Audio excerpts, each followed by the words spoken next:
ரொம்ப ரொம்ப ஹெல்த்தியான அதே சமயம் ரொம்ப ருசியான எள்ளு உருண்டை எப்படி பண்ணுறதுன்னு பார்க்கலாங்க. இந்த வீடியோவில் நிறையா டிப்ஸோட எவ்வளோ ஈஸியாக பண்ணுறது வீட்லேயேன்னு பார்க்கலாம்.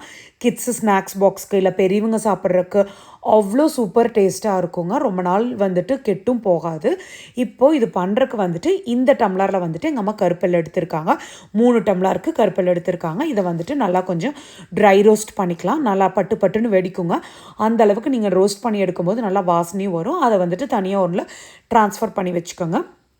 இப்போது இந்த எள்ளை வந்துட்டு இந்த மாதிரி நல்லா கையில் தேய்ச்சி விட்டிங்கன்னா கொஞ்சம் அந்த கருப்பெல்லாமே வந்துட்டு கொஞ்சம் வந்துருங்க.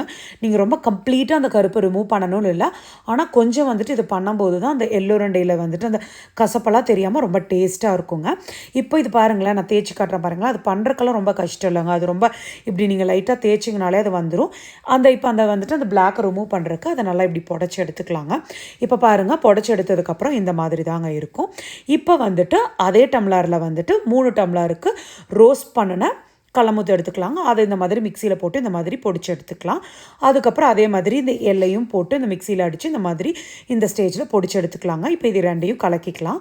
இப்போது இந்த அளவுக்குங்க வந்துட்டு எங்கள் அம்மா வந்துட்டு ஒரு 3/4 கிலோ வந்துட்டு மண்டவெல்லம் எடுத்திருக்காங்க. அதை வந்துட்டு நல்லா பொடிச்சிட்டு அதை மிக்சியில் போட்டு நல்லா வந்துட்டு அதை கொஞ்சம் க்ரஷ் பண்ணி அதை வந்துட்டு இந்த எள்ளையும் கடலமுத்து மாவுலையும் போட்டு அதை நல்லா கலக்கி விட்டு அதை மறுபடியும் வந்துட்டு மிக்சியில் அடிச்சுக்கிறாங்க.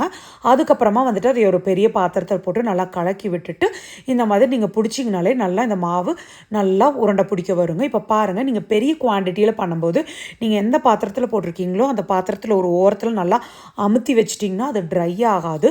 ஸோ பிடிக்கிறக்கும் வந்துட்டு உங்களுக்கு ஈஸியாக வரும். இது மாதிரி நிறைய பெரிய குவான்டிட்டியில் பண்ணும்போது இந்த டிப் கண்டிப்பாக யூஸ்ஃபுல்லாக இருக்குங்க. நீங்கள் கண்டிப்பாக ட்ரை பண்ணி பார்த்து எப்படி இருந்துச்சுன்னு கமெண்ட் பண்ணுங்கள். இந்த வீடியோ பிடிச்சிருந்துச்சுன்னா பசு ப்ளாக்ஸ்க்கு சப்ஸ்கிரைப் பண்ணிக்கோங்க. தேங்க்யூ.